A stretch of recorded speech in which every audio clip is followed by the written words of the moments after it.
그만큼 난소의 기능도 빠르게 감소하는 이제 터닝 포인트가 되고, 아기의 염색체 이상이라든지 이런 부분들도 나이를 기점으로 좀 더 높아지죠. 그리고 상과적 합병증, 분만 중의 어떤 응급 상황 이런 부분들도 아무래도 고령에서 더 높아지기 때문에 그 시기를 조심해서 보시라 말씀드립니다. 이 35세 기점으로 해서 그 체력이 급격히 떨어지거든요. 남성도 이 테스토스테론, 남성 호르몬도 떨어진다고 되어 있어요. 1년에 1%씩. 그렇기 때문에 이 35세는 굉장히 중요한 나이입니다.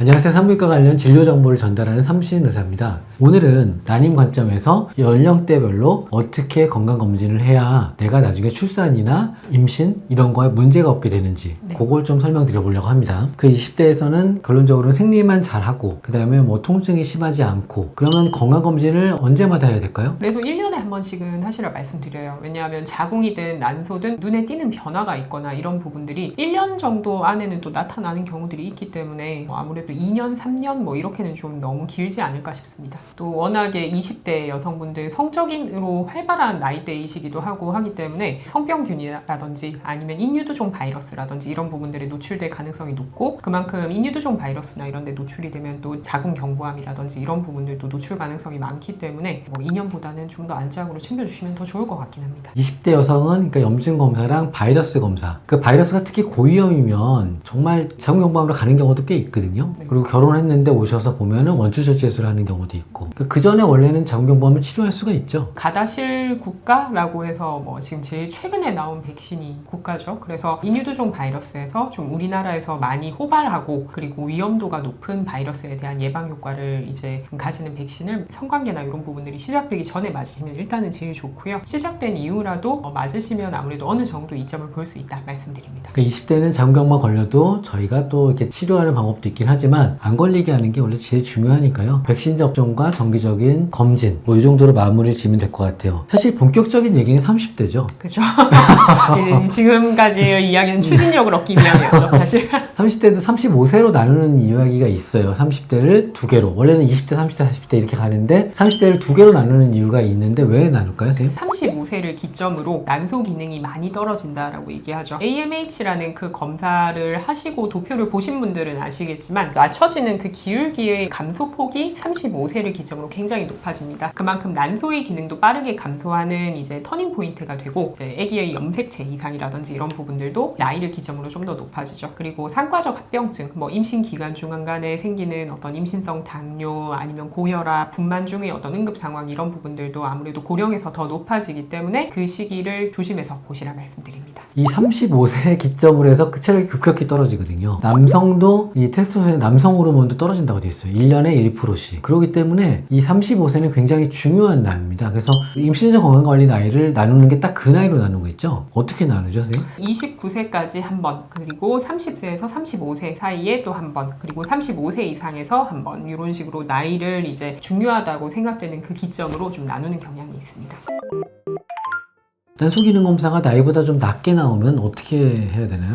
뭐 어느 정도 낮느냐에 따라 다르겠지만 뭐 평균보다 아주 약간 낮은 정도다라고 하면 뭐 일단은 그거 얘기 드리고 결혼이나 임신 계획을 조금 더 뭐 앞당기시는 방향 생각해 보시라 말씀을 드리고요. 근데 평균치에 비해서 좀 많이 낮다 이러면 미혼이신 분들은 좀 난자 동결 얘기를 드리고, 결혼을 하신 분들은 뭐 임신 시도를 뭐 바로 지속을 하시거나 아니면 이미 임신 시도를 하고 계시다 이런 분들은 또 나팔관 검사를 한다던가 아니면 시술이나 이런 부분들 상담을 드린다던가 이렇게 좀 더 적극적인 방향으로 넘어가게 되죠. 만약에 그 수치를 아시고도 결혼을 했는데 아직은 임신 계획은 없다 이렇게 하시는 분들은 배아 동결 해두시라 말씀을 드려요. 3 이상이면 아직 내가 좀 괜찮네 이렇게 보셔도 돼요. 행식 능력이. 그리고 생리 규칙적인데 1.0 이하면은 이거는 좀 난임병원에 가셔서 이 계획을 좀 적극적으로 세우셔라. 물론 이제 내 나이랑 맞다 틀리다 이게 중요한 게 아니라 절대 수치로 말씀을 드리는 거예요. 1.0 이하는 꼭 그런 고민을 하셔야 된다고 설명을 드리는 거예요. 이게 또 앞으로를 봐야 되잖아요. 지금 당장은 뭐 1.0 생리를 규칙적으로 한다 이러면은 뭐 조금 더 시도를 해보시겠다 이렇게 생각을 할 수도 있지만, 또 자연 임신이라는 게 바로 계획된다고 가질 수 있는 것도 아니고 시간이 걸리는 경우들이 많기 때문에, 그러면 또 시간이 걸리는 만큼 난소 기능이 감소하니까 조금 더 이제 좀 촉박하다 생각을 하시고 접근을 하시면 좋을 것 같습니다.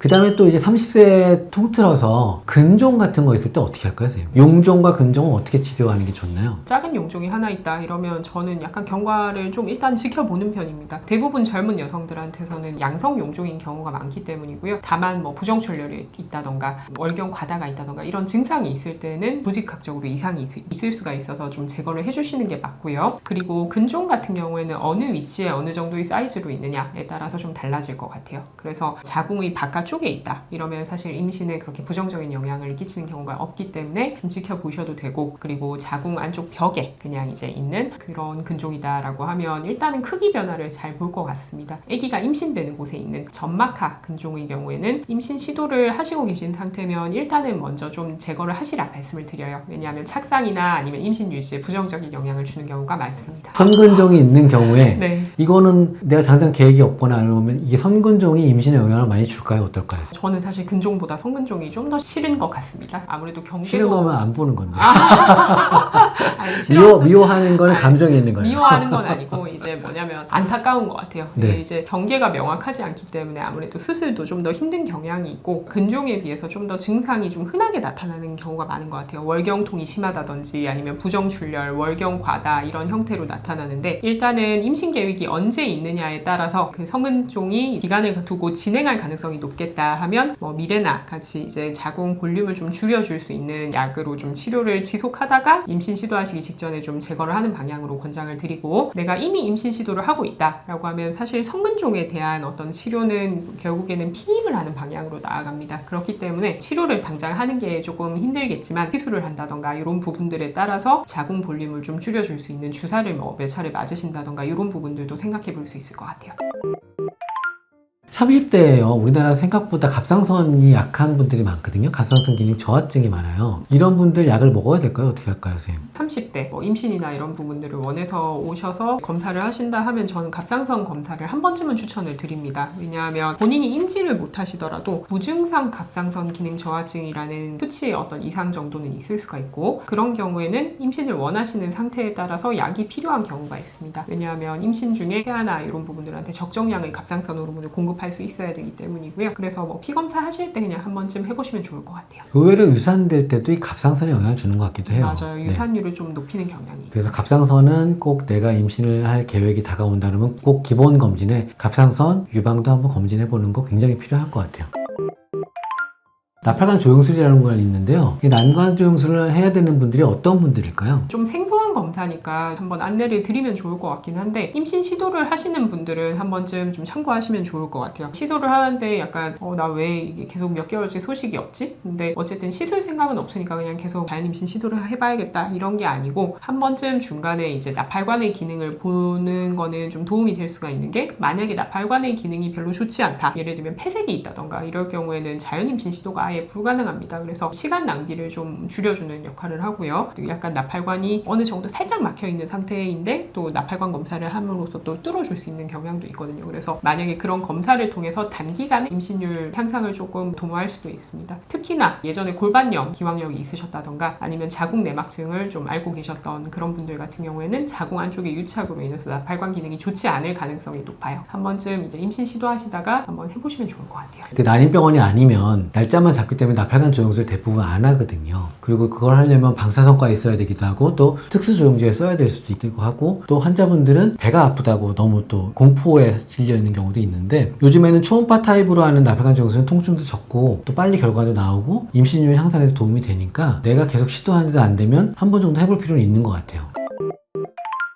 자, 그 다음에 이제 30대가 접어들면 말씀하신 대로 이제 가임기, 임신에 대한 걸 본격적으로 준비하는 시기인데, 이때 백신이나 항체 뭐 이런 거 준비할 게 있을까요, 선생님? 준비하고 임신을 할 수 있으면 제일 좋죠. 그래서 저희 보통 산부인과에서 아니면 보건소에서 하는 임신 전 사전 검사 포함되는 항체 검사들은 B형 간염 항체, C형 간염이나 A형 간염에 대한 것들도 추가적으로 볼 수 있으면 좋고요. 그리고 매도, 에이즈, 풍진 이런 부분들에 대한 검사가 포함이 됩니다. 그래서 없으면은 백신을 맞는 게 좋겠죠, 선생님? 당연하죠. 준비하고 사실 가질 수 있으면 풍진 같은 경우에는 특히나 임신 중에 풍진 바이러스에 노출이 된다던가 하면 태아 기형을 유발을 할 수가 있어요. 그래서 준비를 하고 임신을 하면 더더욱이 이제 그런 방패를 형성을 할 수 있는 거니까 더 좋을 것 같습니다. 많은 분들이 백신을 막 매년 맞아야 된다고 생각하실 수도 있어요. 왜냐면 독감 백신 매년 맞잖아요. 근데 이런 백신들은 한번 딱 스케줄대로 맞으면 웬만하면 다시 맞을 일이 없으니까 30대 넘어가시면 꼭 백신에 대한 검사도 꼭 필요한 것 같아요. 자, 오늘 나이별로 난임에 대한 준비 아니면 건강검진 이런 얘기를 좀 했어요. 한마디로 좀 얘기를 해보면 어떻게 말씀을 드리는 게 제일 좋을까요? 결국에는 자궁의 가장 큰 역할은 사실 임신이죠. 그런 부분들을 도모하기 위해서 또 좀 시간이 오래 걸리는 경우도 있습니다. 그래서 20대부터 좀 관리가 필요한 경우도 있고, 특히나 요즘에 보건소 가입력 검사라고 국가에서 또 지원을 해주는 검사가 있는 만큼 이 부분 잘 챙겨서 진행하시면 좋을 것 같습니다. 2025년은 거의 이제 마무리가 돼가고 있는 상황이지만 또 새해가 되면 다시 지원하는 부분이 또 있을 테니까 잘 챙겨서 받으시도록 하세요.